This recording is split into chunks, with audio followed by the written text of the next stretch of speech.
Hello guys, my name is Shisa Hurtado and my topic for this video blog is patient simulators.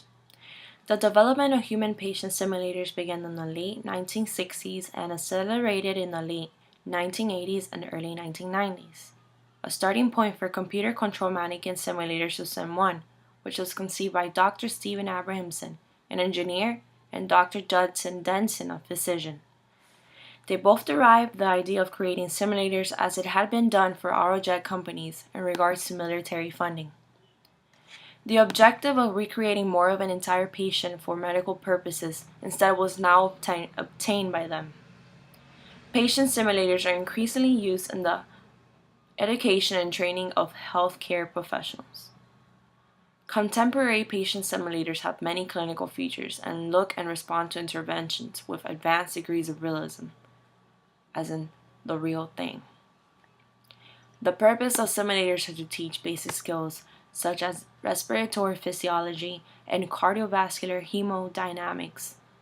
It also includes advanced clinical skills, for example, such as the management of the difficult airways, tension, pneumothorax, pulmonary embolism, and shock.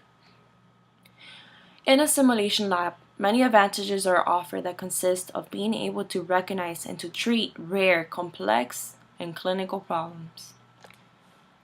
In reference to the expense of simulator-based educational programs, patient simulators can be very expensive to acquire and costly to maintain.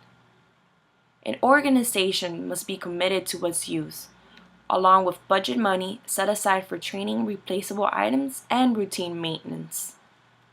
The cost of simulator-based educational programs consists not just of the recreational objects or products, but as well as facility, equipment, and personnel.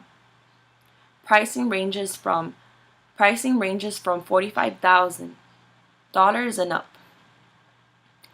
As of now, current limitations include of clinical realism of the patient mannequin and faculty development. In other words, the limitations are whether the mannequin, the patient simulator, is able to offer the actual experience that a clinical experience offers. You can't relate a mannequin, a patient simulator, to the actual experience you get from a hospital or clinic or the actual environment. Those are the current limitations, and that's not going to change in regards to saying you're going to experience something very different from a patient simulator and working in an actual clinic or hospital with that set of an environment. That's the biggest limitation. Nursing school administrators are investing thousands of dollars in the purchase of human patient simulators and accessories in an effort to improve the critical decision-making skills of students. In regards to that, nursing administrators are buying patient simulators to help their students or help their nursing students with their critical decision-making skills, because that can be obtained with patient simulators. Maybe not the experience you get from a hospital or a clinic, but you can actually get those skills that you need. You can start practicing on the skills you need, the critical decision skills that you need in order to move on to the real world.